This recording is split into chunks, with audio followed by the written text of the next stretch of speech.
Praise the lord. ప్రభువైన యేసుక్రీస్తు నామంలో మీ అందరికీ కూడా వందనాలు. నా ప్రియ సహోదరులారా, గత భాగంలో యోసేపు తన సొంత అన్నల చేత ద్వేషించబడి గోతిలో పడవేయబడి చివరకు బానిసగా ఐగుప్తుకు అమ్మబడిన విషాదకరమైన సంఘటనను గురించి మనం చూసాం.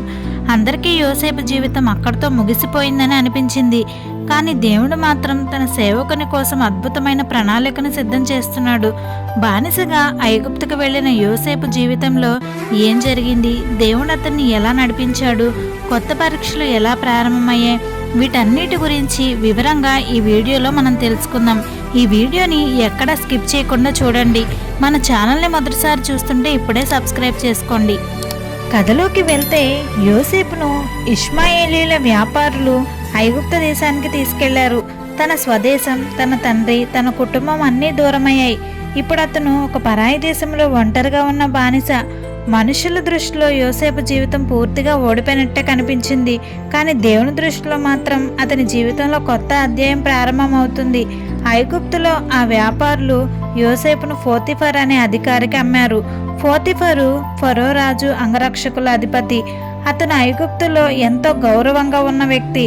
బానిసగా పోతిఫర్ ఇంట్లో అడుగుపెట్టిన యోసేపు తన పరిస్థితిని చూసి దేవునిపై నింద వేయలేదు. నాకెందుకు ఇలా జరిగింది అని ఫిర్యాదు కూడా చేయలేదు. ఎక్కడ ఉన్నా దేవునికి నమ్మకంగా జీవించాలి అని నిర్ణయించుకున్నాడు. బైబిల్ ఒక గొప్ప విషయాన్ని చెబుతుంది. యెహోవా యోసేపుతో ఉండెను. అదే యోసేపు జీవిత రహస్యం. యోసేపు చేసే ప్రతి పనిలో దేవుని ఆశీర్వాదం కనిపించింది. అతను నిజాయితీగా కష్టపడి పనిచేసేవాడు. ఎవ్వరూ చెప్పకపోయినా తన బాధ్యతలను నమ్మకంగా నిర్వర్తించేవాడు. కొన్ని రోజులకే పోతిఫర్ ఒక విషయం గమనించాడు. యోసేపు చేసే ప్రతి పని విజయవంతం అవుతుంది. ఇంటి పనులు, ఆస్తులు, పశువులు అన్నీ అభివృద్ధి చెందుతున్నాయి.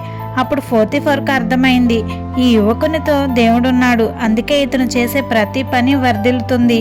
అప్పటి నుండి పోతిఫర్ యోసేపుపై మరింత విశ్వాసం ఉంచాడు. నెమ్మదిగా తన ఇంటి బాధ్యతలన్నీ అతనికి అప్పచెప్పాడు. చివరికి యోసేపు ఒక బానిస అయినప్పటికీ పోతిఫర్ ఇంటి మొత్తం నిర్వహణ అతని చేతిలోకి వచ్చింది. పోతిఫర్ తాను తినే ఆహారం తప్ప మిగతా ప్రతి విషయాన్ని యోసేపు చూసుకునేలా చేశాడు. ఇక్కడ మనం నేర్చుకోవాల్సిన గొప్ప పాఠం ఏంటంటే, పరిస్థితులు మన స్థానాన్ని నిర్ణయించవచ్చు, కానీ దేవునితో మన సంబంధమే మన భవిష్యత్తును నిర్ణయిస్తుంది. యోసేపు బానిసగా ఉన్నా దేవుడు అతనితో ఉన్నాడు. అందుకే అతను ఎక్కడ ఉన్నా ఆశీర్వాదంగా మారాడు. కానీ సాతాను యోసేపు విజయాన్ని చూసి నిశ్శబ్దంగా ఉండలేదు. అతని విశ్వాసాన్ని కూల్చివేయడానికి మరొక పెద్ద పరీక్ష సిద్ధంగా ఉంది. రోజులు గడుస్తున్న కొద్దీ యోసేపు పోతిఫర్ ఇంట్లో ఎంతో నమ్మకంగా పనిచేశాడు. అతని నిజాయితీ, వినయం, కష్టపడే స్వభావం వల్ల అందరి గౌరవాన్ని సంపాదించాడు. బైబిల్ చెబుతుంది, యోసేపు అందమైన రూపం, మంచి స్వభావం కలిగిన యువకుడు. ఒకరోజు పోతిఫర్ భార్య యోసేపును గమనించడం ప్రారంభించింది. కొంతకాలం తర్వాత ఆమె యోసేపుతో పాపంలో పడాలని ప్రయత్నించింది.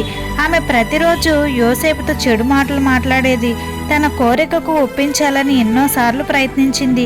కానీ యోసేపు ఆమె మాటలకి ఎక్కడా లొంగలేదు. యోసేపు ఆమెతో ఇలా అన్నాడు, నా యజమాని తన ఇంటి బాధ్యతలన్నీ నాకు అప్పగించాడు. ఆయన నన్ను పూర్తిగా నమ్మాడు. మీరు మాత్రమే ఆయన భార్య కాబట్టి మీ విషయంలో నాకు అధికారం లేదు. నేను ఇంత గొప్ప పాపం చేసి దేవునికి ఎలా విరోధంగా ప్రవర్తించగలను? యోసేపు తన యజమాని మీద ఉన్న నమ్మకాన్ని మాత్రమే కాదు, దేవుని పట్ల తన భయాన్ని కూడా కాపాడుకున్నాడు. ఆమె ప్రతిరోజు ఒత్తిడి చేసిన యోసేపు ఆమెతో ఒంటరిగా ఉండకుండా జాగ్రత్త పడ్డాడు. ఒకరోజు ఇంట్లో పనిచేయడానికి యోసేపు లోపలికి వెళ్ళాడు. ఆ సమయంలో ఇంట్లో ఇతర సేవకులు ఎవరూ లేరు. అదే అవకాశంగా చూసిన పోతిఫర్ భార్య యోసేపు వస్త్రాన్ని పట్టుకొని మళ్ళీ తన కోరికకు ఒప్పించాలని ప్రయత్నించింది. కానీ యోసేపు ఒక్క క్షణం కూడా ఆలస్యం చేయలేదు. తన వస్త్రాన్ని ఆమె చేతిలోనే వదిలేసి వెంటనే అక్కడి నుండి బయటకు పారిపోయాడు.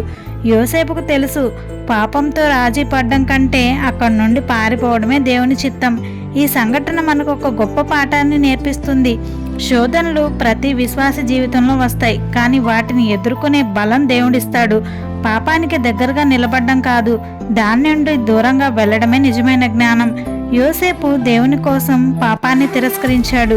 కానీ అతనికి తెలియదు, తాను సరైన పని చేసినప్పటికీ దాని తర్వాత ఒక పెద్ద అన్యాయం తన జీవితంలో జరగబోతుంది.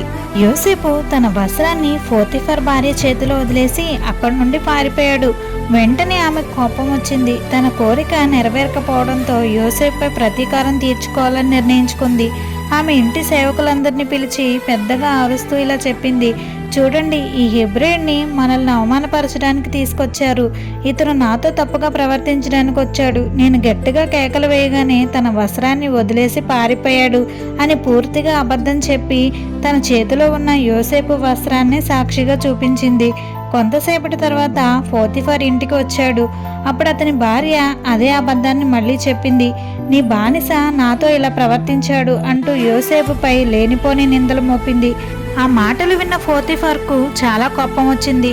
యోసేపుకు తన మాట చెప్పుకునే అవకాశం కూడా ఇవ్వకుండా అతన్ని వెంటనే పట్టించి రాజు ఖైదీల్లోంచే చెరసాలలో వేయించాడు. ఒక్క క్షణంలో యోసేపు జీవితం మళ్ళీ మారిపోయింది. మొదట తన సొంత అన్నలు ద్రోహం చేశారు, తర్వాత బానిసగా అమ్మబడ్డాడు. ఇప్పుడు తను చేయని తప్పుకు నేరస్తుడిగా ముద్ర వేసి జైల్లో బంధించారు.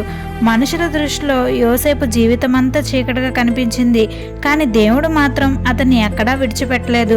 కొన్నిసార్లు మనం సత్యం కోసం నిలబడినప్పుడు కూడా అపార్థాలు, అబద్ధపు నిందలు ఎదురవుతాయి. అలాంటి సమయంలో చాలామంది దేవునిపై నిరాశ పడతారు, కానీ యోసేపు అలాంటి వ్యక్తి కాదు. అతని పరిస్థితులు మారినా దేవునిపై తన విశ్వాసాన్ని మార్చుకోలేదు. జైలు తలుపులు మూసుకుపోయినా దేవుని ప్రణాళిక మాత్రం మూసుకుపోలేదు.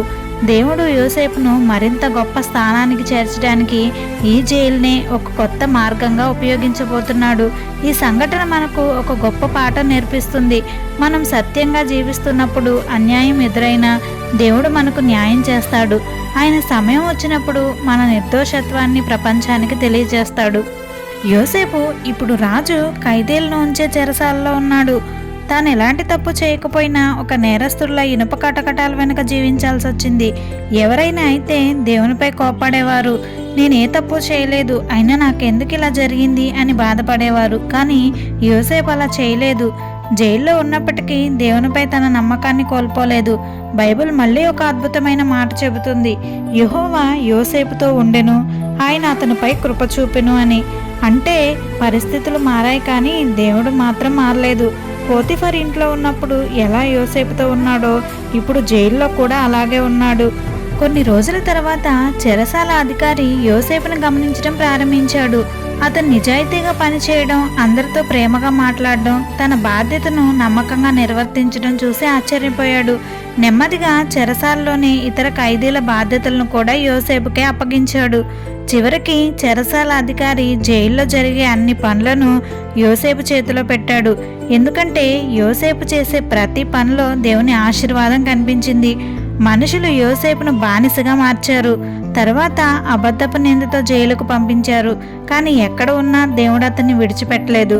ఇక్కడ మనం నేర్చుకోవాల్సిన గొప్ప పాఠం ఏమిటంటే, మన పరిస్థితులు దేవుని సన్నిధిని మార్చలేవు.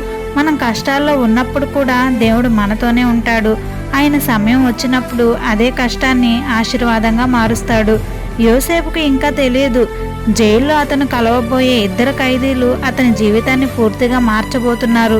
దేవుడు అతన్ని ఐగుప్త రాజభవనానికి చేర్చే మార్గాన్ని ఇప్పుడు సిద్ధం చేస్తున్నాడు.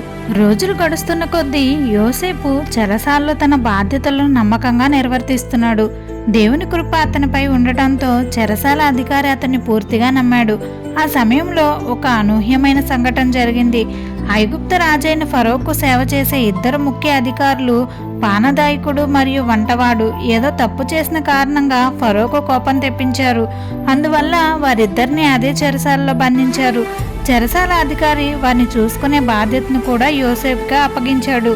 యోసేపు వారిని ఖైదీలుగా కాకుండా ప్రేమతో చూసుకున్నాడు. వారి అవసరాలను గమనిస్తూ తన పని నిజాయితీగా కొనసాగించాడు. ఒక రాత్రి ఆ ఇద్దరికి ఒక్కొక్కరికి వేరువేరు కళ్ళు వచ్చాయి. మరుసటి ఉదయం యోసేపు వారిని చూసినప్పుడు వారి ముఖాల్లో తీవ్ర ఆందోళన కనిపించింది. యోసేపు ప్రేమగా వారిని అడిగాడు, ఈరోజు మీ ముఖాలు ఎందుకు దిగులుగా ఉన్నాయి అని. అప్పుడు వారు ఇలా చెప్పారు, మాకు కలలు వచ్చాయి, కానీ వాటి అర్థం చెప్పడానికి ఇక్కడ ఎవరూ లేరు. అప్పుడు యోసేపు ఎంతో వినయంగా ఇలా అన్నాడు, కలలకు అర్థం చెప్పేది నేను కాదు, దేవుడే. మీ కలలను నాకు చెప్పండి. మొదట పానదాయకుడు తన కలను వివరించాడు.